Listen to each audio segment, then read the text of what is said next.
अरे गाना गाना गीत गाई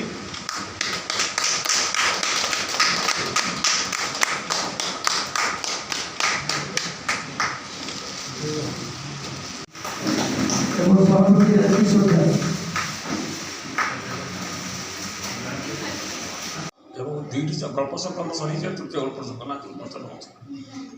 गेस्ट किए गए कौन आज गेस्ट किए गए यही पुस्तक उन्मोचन कर पद्मश्री देवी प्रसन्न पट्टनायक, मुख्य अतिथि डॉक्टर शकुंतला बलिया सिंह, सम्मानित अतिथि सत्यनारायण महापात्र, मुख्य वक्ता श्री निरंजन पाढ़ी, सम्मानित वक्ता काननला पट्टनायक, सभापति जे कि प्रकाशक राजकिशोर दास एवं मु विजय। खनिक सकाल नेम प्लेट जो अच्छे नेम प्लेट ये कौन माने कौन शिक्षा देव जो नेम प्लेट रे बहुत गुड़े गप अच्छी 20टी गल्पर समृद्ध से आज समाज जहाँ घटुची रही क्षणिक सकाल से क्षणिक सकाल जे नायिका मुख्य चरित्र जार से बाहर तो लंबाज कर स्वामी को कैंसर होती चेष्टा कर भल भी सब कही सकाल से कष्ट पाई पुणी सूर्यास्त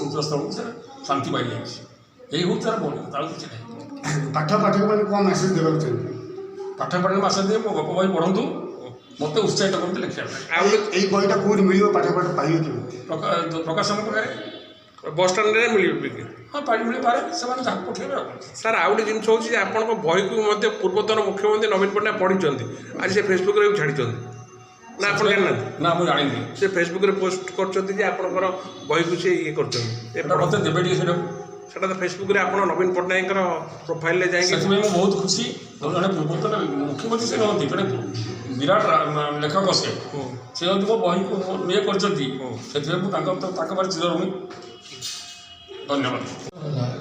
से इमिडिएट बेनिफिट चाहूँ समय था जो आम पाठ पढ़ुलु आम बोला कि कौन खुशी हाँपाई उपन्यास क्षुद्र गल्प आप कविता छड़ा टीवी नाला केवल रेडियो टी शुणुलु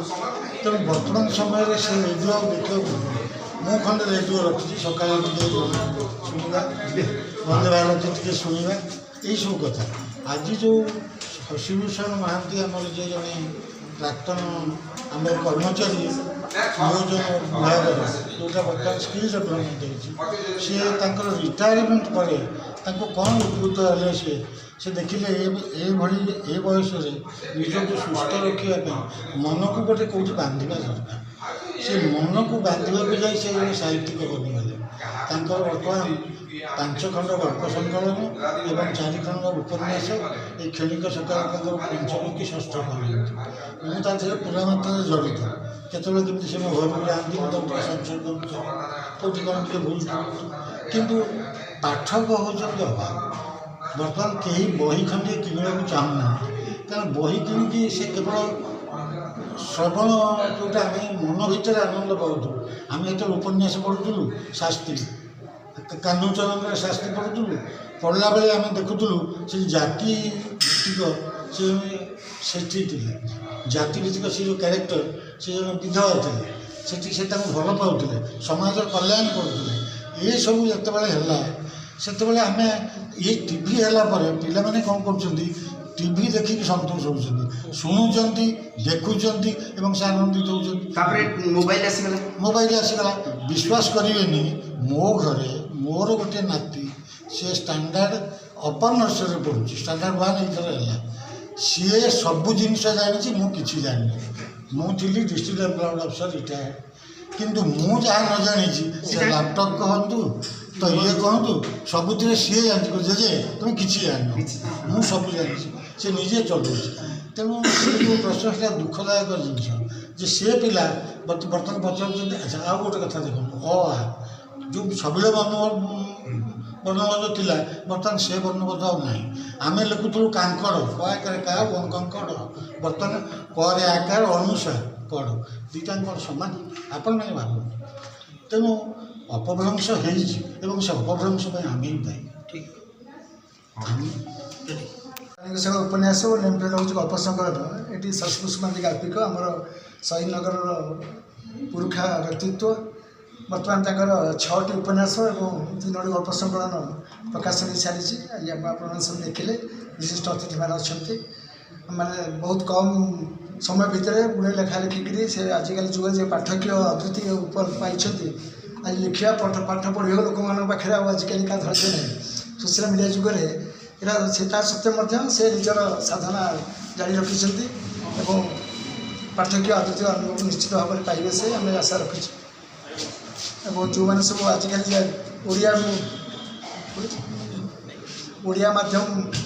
ଶିକ୍ଷା ତ ଆପେ ଆପେ ଲୋପ ପାଇଯାଉଛି, ଇଂଲିଶ ମାଧ୍ୟମ ଶିକ୍ଷା ମାଧ୍ୟମରେ ଲୋକମାନେ ଆସ୍ତେ ଆସ୍ତେ ପାଶ୍ଚାତ୍ୟ ଜୀବନଶୈଳୀ ପାଇଲେ। ସେ ସମୟ ଭିତରେ ଏଭଳିଆ କିଛି କିଛି କାର୍ଯ୍ୟକ୍ରମ ହେଇକି ଲୋକମାନଙ୍କୁ